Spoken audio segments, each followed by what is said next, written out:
Popoy! Dudong! Popoy? Diday?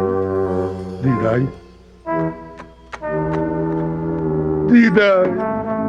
Oh, Diday, Diday, Diday, Diday. Teka! Pastilan! Purbida bayaw, naalala mo na naman si Ate Diday. Si Dudong ini! Si Dudong ini! Alam mo, Dodong, kapag nakikita kita, naalala ko ang aking mahal na si Diday. Siya nga pala, ang akong senyorita, si Kisis. Kisses po. Popoy, capital P-O-Y, Popoy. Tuloy kayo! Tuloy kayo! Kayo. Mabuti naman at nalawas kayo. Naay problema si Kisis. Totoo ho yun.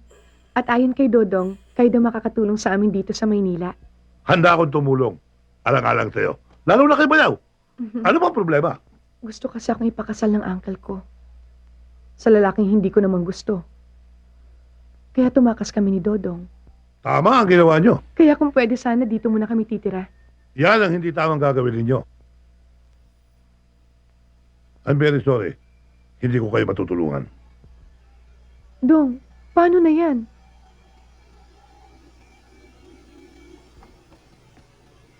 Bayaw, ingon ka kung doon ay problema. Tabangan mo kami. Tapos karon hindi pwede. Ikaw pwede, pero siya hindi. Sus! Pastilan! Bayaw, nga naman pwede ako. Tapos siya dili pwede. Ikaw lalaki, siya babae. Ang amo ko, allergic sa babae. Kaya natidya ko na hindi siya papayag. Kaya I'm sorry again, hindi ko kayo matutulungan.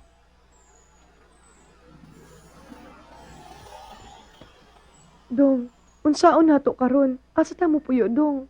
Hinday, hayaan mo muna ako. Magthinking muna ako. Ayun! Bayaw!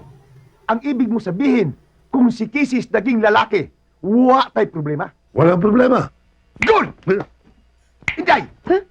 Payag ka ba? Ipagpapatuloy natin pagpapanggap mo lalaki? Okay lang sa ako. Good! Oh, Day, tanawin mo sa salamin. Di ay? Sige na! Bayaw, tanawa kung okay na sa imuha. Katol. Tingnan ko nga. Pwede na. Ha? Kaya lang, kailangan baguhin natin ang pangalan niya. Oo nga, Dong. Kisis.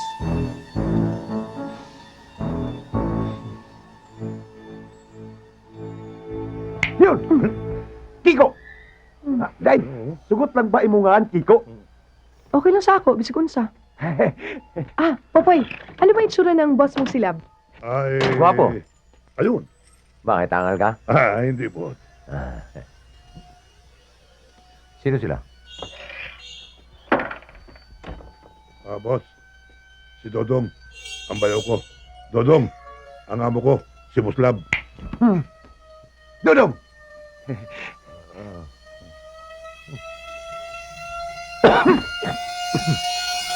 Hoy. Talaga nga palang kamukha nung nasira mo asawa. Oo. Si Kiko pala. Pamangkin ni Dodong. Kinagagala ko kayo makilala. Ah. Buti pa ito si Kiko, pogi Pamangkin ba talaga nito yun? Ha? Pamangkin ho. Pamangkin. Layo na itsura sige, upo kayo, Po. Sige po. Sige. Upo kayo. Ay!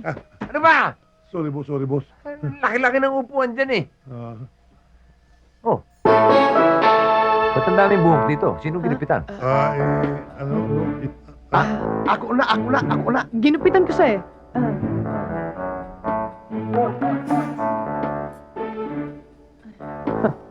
Sa'yo to? Sako na. Ako na. boss.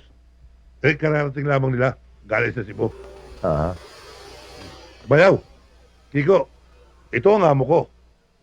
Bukod sa gwapo na, ubod pa ng bait. Hindi naman. Maawain. At higit sa lahat, matulungin.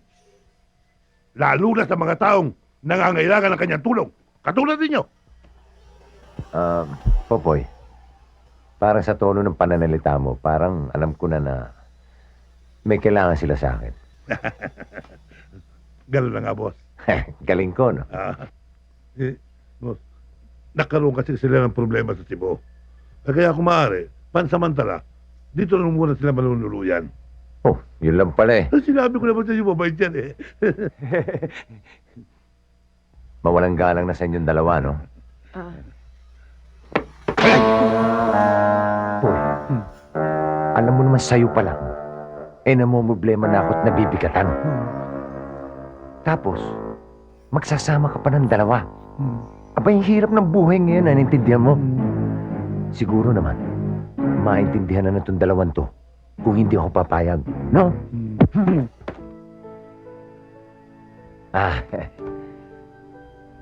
naintindihan ka namin, Lab. Magpapaalam na kami. Sandali lang. Huwag muna kayo umalis. Maupo kayo. Maupo kayo. Alis na eh. Tinigilan mo pa eh. Boss, muli ako nakikiusap. Napayagan mo na silang dito na muna tumuloy. Bay, sugot na. Ay kumulang gamit dire, kung sa'yo may tabok sa among buhay. Ano raw? Kung papayagan daw natin silang umalis, baka mapahabak sila. Hindi naman siguro. Pareho naman silang lalaki. Hoy, ayaw yata talaga eh. Aalis na kami. Halika na, tara. Sandali. Tigilan mo na naman. Buslam, mulit-muli nakikiusap ako na kung hindi mo rin siya papalagan tumira dito, ang mabuti pa sumama na lang ako sa kanila. Alis na rin ako. Okay, bye-bye. Muslam! Huwag mo ako balsin dito, Muslam! Uy! Huwag mo palaging mawala ako sa buhay mo! Ba? Dodong! Tulungan mo ako makiusap Ano ka ba? dito! Umalis ka dyan! Ano ba? Muslam! Pumayag ka na, Muslam!